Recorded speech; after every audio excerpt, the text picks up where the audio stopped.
Simon & Schuster Audio presents The Crowded Hour, Theodore Roosevelt, The Rough Riders, and the Dawn of the American Century, by Clay Risen, read by Fred Sanders. Introduction. New York City, 1899. It was the grandest parade New York City had ever seen.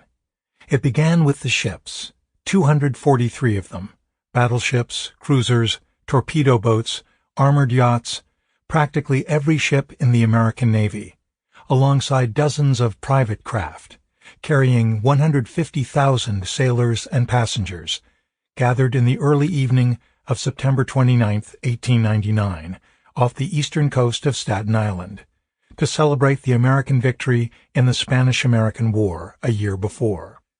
As fireworks ripped into the sky from scores of sites around New York Harbor, the fleet sailed forth, cruising through the Narrows between Brooklyn and Staten Island. Under the glare of red, white, and blue starbursts, 3.5 million people, 2.5 million New Yorkers and another million visitors who came from as far as California, watched along the harbor shorelines. To accompany the fireworks, the fleet beamed hundreds of spotlights on the crowds and buildings along the waterfront. Wherever the eye turned, it was blinded by the magic light, and all the city seemed to be bathed in harmless fire, wrote one observer. For 2 hours this went on, and there was more to come. The next day, 30,000 soldiers, led by a 130-piece band conducted by John Philip Sousa, marched from Morningside Heights to Madison Square in Manhattan, where artisans had erected a triumphal arch of lath and plaster modeled on the Arch of Titus in Rome. In just a few months, in 1898, the United States had defeated Spain and captured Cuba, Puerto Rico, and the Philippines. In a separate move, it had annexed the Hawaiian Islands.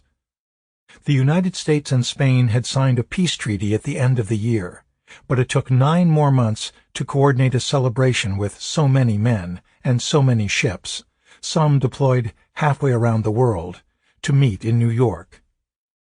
To the millions of avid onlookers, the delay was of little consequence. The celebration was less about the nation's recent past achievements than what those achievements foretold: a new, confident, global American empire. Surely no Roman general, surely no Roman emperor. Sample complete. Ready to continue?